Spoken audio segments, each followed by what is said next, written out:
ሰላም ጤና ይስጥልኝ የተከበራችሁ የዩቲዩብ ቻናላችን ቤተሰቦች ለእናንተ ይመጥናሉ ያልናቸውን ከመዝናኛው ዓለም የተሰሙ ከሀገር ውስጥ ከውጪ በወቅታዊ ጉዳዮች የያዝናቸውን ዘገባዎች ይዘን ቀርበናል። ርዕሰ ጉዳዮቹን በማስቀደም እንጀምር። በዛሬው የፍርድ ቤት ችሎት የድምፃዊ አንዱዓለም ጎሳ ጠበቃ ቀነኒ አዱኛ በርካታ ጊዜ ራሷን ለማጥፋት የሞከረችበትን በጽሑፍ ያስቀመጠችውን የግል ዲያሪ አግኝቻለሁ በማለት ፍርድ ቤቱን ሲከራከር እንደነበረ ተገልጿል። ከችሎቱ ክርክር በኋላ በፍርድ ቤት የነበረው ሁኔታ በቆይታችሁ ታደምጣላችሁ። በሌላ መረጃ የኢትዮጵያ ቴሌቪዥን በመንግስት አስፈጻሚ ጫና እንደሚደረግበት በፓርላማ ተነገረ። ይህንን ተከትሎ የመንግስት አካላት የሚፈልጉትን እንጂ ህዝብ የሚፈልገው ጉዳይ ላይ አይሰራም የሚል በፓርላማው ትችትንም ቀርቦበታል። ዝርዝሩን በመረጃችን ይዘነዋል። በሌላ የመዝናኛ መረጃዎቻችን የጠይም ፈረንጅ 50 ሺህ ብር ሊሸልም ነው። ታዋቂው ድምፃዊ ለአዲሱ አልበም የተለያዩ ግራፊክስ ዲዛይን ችሎታ ያላቸውን ወጣቶች ሊሸልም እንደሆነ ተገልጿል። ስለ ጉዳዩ የተሰማው መረጃ ወደ እናንተ የምናደርሳችሁ ይሆናል።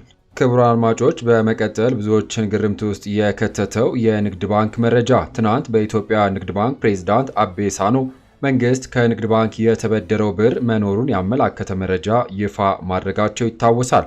ይህንን ተከትሎ በዛሬው መግለጫው ንግድ ባንክ ለመንግስት ያበደርነው ብድር የለም ሲልም አስታውቋል። ክቡራን አድማጮች፣ እጅግ መደመጥ ያለበት መረጃ ነው። በዝርዝር ዘገባው በስፋት የምንዳስሰው ጉዳይ ነው፣ ታደምጣላችሁ። በሌላ መረጃ ለሳምንታት ከሚዲያ የጠፉ ጠቅላይ ሚኒስትር ዶክተር አብይ አህመድ ዛሬ ብቅ ማለታቸው እየተገለጸ ይገኛል። እነዚህንና በወቅታዊ ጉዳይ ከሀገር ውስጥ ከውጭ የያዝንላችሁን ዘገባዎችን አካተናል። ለዚህ ቻናል አዲስ የሆናችሁ አዳዲስ መረጃ በፍጥነት እንዲደርሶ ሰብስክራይብ በማድረግ የደውል ምልክቷን በመጫን ቪዲዮን ላይክ፣ ለሌሎች ተደራሽ እንዲሆን ሼር ማድረግዎን አይዘንጉ። እስከ ቪዲዮ ፍጻሜ አብራችሁኝ እንድትቆዩ በመጋበዝ በዘገባችን ወደ ያዝንላችሁ መረጃዎች እናልፋለን። አብረን እንከታተለው። ክቡራን አድማጮች፣ በቅድሚያም በርዕሰ ጉዳዮቹ ቅድሚያ ያስደመጥናችሁን በመዝናኛው ዓለም የተሰሙ መረጃዎችን ላስቀድም። የጠይም ፈረንጅ 50 ሺህ ብር ሊሸልም ነው። ሙዚቀኛ ብስራት ሱራፌል 6 የሙዚቃ ስራዎቹን የያዘ ተወዳጅ ሙዚቀኞችና ደራሲዎችን ያሳተፈ የጠይም ፈረንጅ አልበም በቅርብ ቀን ለአድማጭ ሊያደርስ ዝግጅቱን አጠናቋል። ይሁንና ሙዚቀኛው ከዚህ በፊት ተወዳጅ 2 አልበሞችን ቃል በቃልና ማለፊያ በተጨማሪም ነጠላ ዜማዎቹ በአድማጭ ዘንድ ከፍተኛ ተቀባይነትን የሚያገኙ ናቸው። ይሁንና ታዲያ የጠይም ፈረንጅን የአልበም ገጽ ወይም ደግሞ ከቨር ምስል የፈጠራ አቅም ላላቸው ሰዎች እድሉን ሰጥቷል። ከአልበሙ መጠሪያና ቀደምቱ ስራዎቹ በመነሳት ይገልጻል ብላችሁ የምታስቡበትን ስራ ከታች በተቀመጡት አድራሻዎች መሳተፍ ትችላላችሁም ብሏል። ታዲያ ከሁሉም ተወዳዳሪዎች አንድ ብቻ አሸናፊ ሲኖር ሽልማቱም 50 ሺህ ብር ጨምሮም በጠይም ፈረንጅ አልበም ገጽ ላይ ይሄው ምስል ይውላልም ሲል ድምፃዊው አስታውቋል። በምስሉ ላይ በምትመለከቱት የቴሌግራም አድራሻ በተጨማሪም ከታች በምትመለከቱት ስልክ ቁጥሮች በኢሜል አድራሻ በመላክ መሳተፍ እንደምትችሉ ታዋቂው ድምፃዊ ብስራት ሱራፌል ተናግሯል። ለተወዳዳሪዎች በሙሉ መልካም ዕድል በማለትም ተመኝቷል። ክቡራን አድማጮች፣ በማስቀጠል በቀነኒ አዱኛ ሞት ላይ ዛሬ ቀጠሮ የነበረ ሲሆን በአራዳ ምድብ ችሎት ዛሬ በነበረው ችሎት የፖሊስ የምርመራ ውጤት ይጠበቅ የነበረ ሲሆን ፖሊስ የምርመራ ውጤቶቹ አሁንም አልደረሱኝም በማለት ለ14 ቀን ተጨማሪ ቀናትን ጠይቋል። የድምፃዊ አንዱዓለም ጠበቃ ቀነኒ በርካታ ጊዜ ራሷን ለማጥፋት መሞከሯን ከማስታወሻዋ ላይ ተገንዝቤያለሁ ሲል በችሎቱ ተከራከረ። በፍቅር አጋሩ ግድያ ቀነኒ አዱኛ ተጠርጥሮ በእስር ላይ የሚገኘው የአፋን ኦሮሞ ድምፃዊ አንዱዓለም ጎሳ ዛሬ መጋቢት 29 ቀን 2017 ዓ.ም ለሶስተኛ ጊዜ ፍርድ ቤት ቀርቧል። ተጠርጣሪው አንዱዓለም ጎሳ ዛሬ ጠዋት አራዳ በሚገኘው የፌዴራል ፍርድ ቤት ከጠበቃው ጋር በቀረበበት ወቅት ፖሊስ በተሰጠው 12 የምርመራ ቀናት ውስጥ ያሰባሰበው ማስረጃም ለችሎቱ አቅርቧል። ይሁንና ዛሬ በዋለው ችሎት ፖሊስ መጋቢት 17 ቀን 2017 ዓ.ም በተሰጠው 12 ተጨማሪ የምርመራ ቀናት ውስጥ በሞዴል ቀነኒ አዱኛ ሞት ላይ 15 ተጨማሪ የሰዎች በአጠቃላይ የ28 ሰዎች ማስረጃዎችን ማሰባሰቡንም ገልጿል። እንዲሁም በቀነኒ መኖሪያ ቤት ውስጥ በሚገኙ ምንጣፍ ላይ የተደረገው ምርመራን ጨምሮ የተለያዩ ናሙናዎችን በመውሰድ ለፎረንሲክ ምርመራ ለፌዴራል ፖሊስ መላኩንና የምርመራ ውጤት ግን እስከ ዛሬ አለመድረሱንም አስታውቋል። በተጨማሪም በሟችና በተጠርጣሪ የእጅ ስልክ ላይ ምርመራ እንዲደረግ ወደ ብሔራዊ መረጃና ደህንነት አገልግሎት ተልኮ የምርመራ ውጤት የተጠበቀ እንደሚገኝም ለችሎቱ አስረድቷል። ሳይሰበሰቡ የቀሩ ማስረጃዎች ከዚህ ቀደም በነበረው ችሎት ላይ ከቀረቡት የምርመራ ውጤቶች ጋር እንደ ተጨማሪ ግብዓት እንዲካተትለት የጠየቀው ፖሊስ መሰብሰብ ያለባቸው ተጨማሪ ማስረጃዎች ለማሰባሰብ ተጨማሪ የምርመራ ቀን እንዲሰጠውም ጠይቋል። መጋቢት 17 ቀን 2017 ዓ.ም በዋለው ችሎት ፖሊስ በአስክሬን ምርመራ ቀነኒ ከፍ ካለ ቦታ ላይ ወድቃ ሕይወቷ ማለፉንም ጠቁሟል። ነገር ግን የአስክሬን ምርመራ ውጤቱን በተመለከተ ከሕክምና ባለሙያዎች ተጨማሪ ማብራሪያ በመጠየቁ ውጤቱ እስኪደርሰው ተጨማሪ ቀናት እንዲሰጠው መጠየቁም ይታወሳል። ይሁን እንጂ ፖሊስ በዛሬው ችሎት እንደገለጸው ማስረጃውን ከያዙት የሕክምና ባለሙያዎች መካከል የተወሰኑት በአገር ውስጥ እንደሌሉና እነሱን ለማግኘት የተለያዩ ዘዴዎችን የተጠቀመ መሆኑን በመግለጽ ውጤቱ እስኪቀበል 14 ተጨማሪ ምርመራ ቀናት እንዲሰጠውም ጠይቋል። በመሆኑም የአንዱዓለም ጎሳ ጠበቃ ሊበን አብዲ በበኩሉ ፖሊስ ተመሳሳይ ምክንያት በማቅረብ ተጨማሪ የምርመራ ጊዜ እንዲሰጠው ያቀረበው ጥያቄ ተቀባይነት የሌለው በመሆኑ ተጠርጣሪው የዋስትና መብት ሊጠበቅለት ይገባል ሲልም ተከራክሯል። የተጠርጣሪው ጠበቃ የቀነኒ አዱኛ የማስታወሻ ደብተር በእጁ ላይ እንዳለ ለፍርድ ቤቱ ገልጿል። በማስታወሻ ደብተሩ ላይ ቀነኒ ብዙ ጊዜ ራሷን ለማጥፋት ከመጠን በላይ መድኃኒት መውሰዷን መረዳቱንም ለችሎቱ ገልጿል። የሞቷ ምክንያትም ከዚሁ ጋር የተያያዘ ነው ሲልም ጠበቃው ተከራክሯል። አክሎም አንዱዓለም ጎሳ በቀነኒ ሞት ውስጥ መሳተፉን የሚያረጋግጥ የሰው ማስረጃና የምርመራ ሰነድ መረጃ እንደሌለ በመግለጽ ይህም ንጹሕ መሆኑን የሚያረጋግጥ በመሆኑ ተጠርጣሪው የዋስ መብቱ ተጠብቆለት ወደ ቤቱ ሄዶ ፍቅረኛውን ህልፈተ ሐዘን እንዲወጣም ጠይቋል። ከዚህም በተጨማሪም ኢትዮ ፎረም የተሰኘ የዩቲዩብ ሚዲያ ጨምሮ የተለያዩ ሚዲያዎች በባለፈው ችሎት ተጠርጣሪው አንዱዓለም ጎሳ ለመጪው የትንሣኤ በዓል ኮንሰርት ስላለው የዋስትና ጥያቄ እንዳቀረበ አድርገው መዘገባቸው በቀነኒ ቤተሰብና የሚወደው ማህበረሰብ እንዲጨከንበት ታስቦ የተደረገ የስም ማጥፋት ዘመቻ ነው ሲል ገልጾ ፍርድ ቤቱ ጉዳዩን እንዲመለከተውም ጠይቋል። ፍርድ ቤቱ በበኩሉ የሁለቱንም ወገኖች ክርክር ካዳመጠም በኋላ ፖሊስ ያቀረበውን የምርመራ ውጤትና በሁለቱም ወገኖች የተነሱትን ጥያቄዎች መርምሮ ውሳኔ ለመስጠት ለነገ መጋቢት 30 ቀን ከጠዋቱ 3 ሰዓት ቀጠሮን ሰጥቷል። ይሁንና ሞዴልና የማስታወቂያ ባለሙያ የሆነችው ቀነኒ አዱኛ መጋቢት 1 ቀን 2017 ዓ.ም ሌሊት 10 ሰዓት አካባቢ ከእጮኛዋ ጋር ከሚኖሩበት ውዳሴ ከተሰኘው ሕንፃ 5ኛ ፎቅ በረንዳ ላይ ለጊዜው ምክንያቱ ባልታወቀ ሁኔታ በመውደቋ ሕይወቷ ማለፉ ይታወቃል። ዘገባው የአዲስ ስታንዳርድ ነው። በሌላ መረጃ የኢትዮጵያ ቴሌቪዥን በመንግስት አስፈጻሚዎች ጫና እንደሚደረግበት በፓርላማ ተነገረ። የመንግስት ጉዳይ እንጂ ህዝብ የሚፈልገውን እየሰራ አይደለም ተብሏል።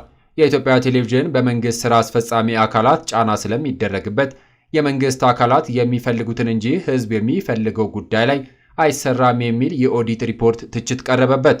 ይሁንና ትችቱ የቀረበው የሕዝብ ተወካዮች ምክር ቤት የመንግስት ወጪ አስተዳደርና ቁጥጥር ጉዳዮች ቋሚ ኮሚቴ የኢትዮጵያ ብሮድካስቲንግ ኮርፖሬሽን የሬዲዮና የቴሌቪዥን ዜናና ወቅታዊ ጉዳዮች አገልግሎት አሰጣጥና አፈጻጸም ውጤታማነትን በተመለከተ የፌዴራል ዋና ኦዲተር በተቋሙ የ2015 እና የ2016 ዓ.ም አፈጻጸም ላይ ባደረገው የኦዲት ሪፖርት ላይ መጋቢት 24 ቀን 2017 ዓ.ም ከተቋሙ ኃላፊዎችና ከዋና ኦዲተር መስሪያ ቤት ኃላፊዎች ጋር ውይይት ሲደረግ ነው።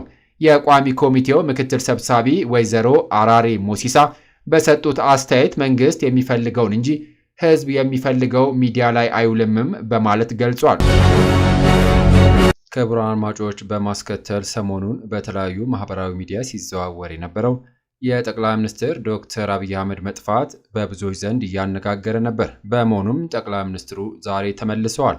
ኢትዮጵያ ለደቡብ ሱዳን ህዝቦች ያላትን የድጋፍ ቁርጠኝነት አጠናክራ ትቀጥላለች ሲሉ ጠቅላይ ሚኒስትር ዶክተር አብይ አህመድ ገለጹ።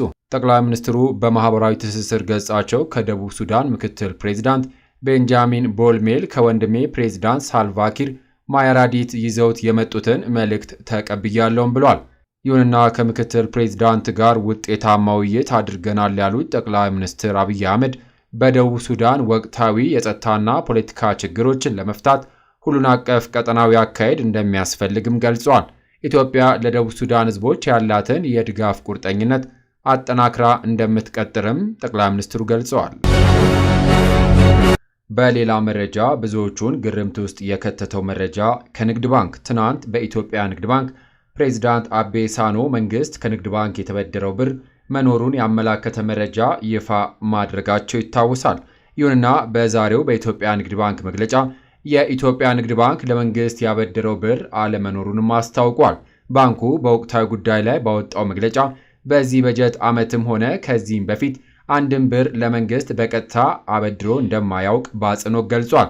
በመሆኑም ባንኩ ለመንግስት ልማት ድርጅቶች ጉዳዮች ቋሚ ኮሚቴ በግልጽ ካቀረበው እውነታ ባፈነገጠና በተዛባ መልኩ የሪፖርተር ጋዜጣ በዜና አርዕስቱ መንግስት ከኢትዮጵያ ንግድ ባንክ የተበደረው 1 ትሪሊዮን ዕዳ እንዳለበት ተገለጸ በሚል እንዲሁም በሌሎች ጥቂት ሚዲያዎች የመንግስት ዕዳ ብር 1.3 ትሪሊዮን እንደተሻገረና አሁናዊ የመንግስት የብድር ዕዳ እድገትን የሚያሳይ በሚመስል መልኩ ተቀናብሮ የቀረበው ዘገባም ሐሰተኛ መሆኑን ህዝቡ ይወቅልኝ ሲል ንግድ ባንክ አስታውቋል።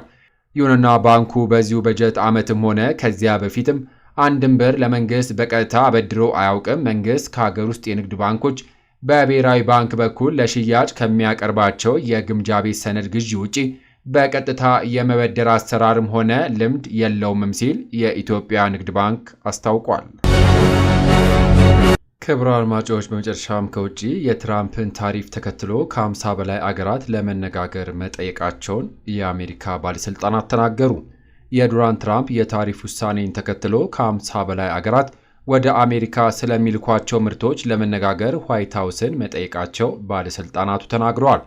የፕሬዝዳንቱን ታሪፍ ተከትሎ የአሜሪካ አክሲዮን ገበያ ከፍተኛ ቅናሽ ያሳየ ሲሆን የዓለም ገበያ ላይም ለውጥ ታይቷል። ይሁን እንጂ የትራምፕ ባለሥልጣናት ኢኮኖሚው ላይ የሚኖረውን ዘላቂ ጫና አሳንሰውም አቅርበዋል። የአሜሪካ ፕሬዝዳንት ዶናልድ ትራምፕ እና አማካሪዎቻቸው በገቢ ምርቶች ላይ የተጣለው ታሪፍ በዓለም ገበያ ላይ የፈጠረውን አለመረጋጋት አንዳንድ ነገሮችን ለማስተካከል መድኃኒት መውሰድ ያስፈልጋል ሲሉም ተከላክለዋል።